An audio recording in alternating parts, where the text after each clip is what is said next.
मिंत्रा से order cancel कैसे करें। आप मिंत्रा ऐप से ऑर्डर कैंसिल करना चाहते हो तो इस वीडियो को पूरा देखना। इस वीडियो में मैं आपको बताऊंगा आप मिंत्रा से ऑर्डर कैंसिल कैसे करोगे। इसके लिए मिंत्रा ऐप ओपन करना है।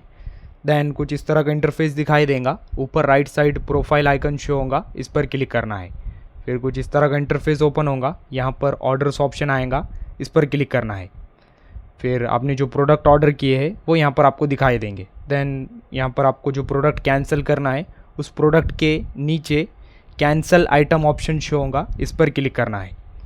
फिर कुछ इस तरह का इंटरफेस ओपन होगा। यहाँ पर सेलेक्ट रीज़न ऑप्शन आएगा। देन यहाँ पर आपको रीज़न सेलेक्ट करना है। अब ये ऑर्डर क्यों कैंसिल करना चाहते हो, तो यहाँ पर आपको मल्टीपल रीजंस दिखाई देंगे। देन यहाँ पर आपको रीज़न सेलेक्ट करना है।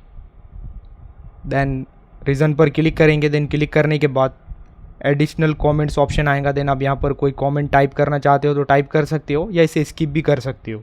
स्किप का मतलब आप यहाँ पर कुछ टाइप नहीं भी करोगे, सिर्फ यहाँ से रीज़न सेलेक्ट करना है। देन फिर कैंसिल पर क्लिक करना है। देन जैसे आप कैंसिल पर क्लिक करेंगे फिर आपका ऑर्डर कैंसिल हो जाएगा। तो आप इस तरह से ऑर्डर कैंसिल कर सकते हैं। वीडियो इन्फॉर्मेटिव लगा तो लाइक करना।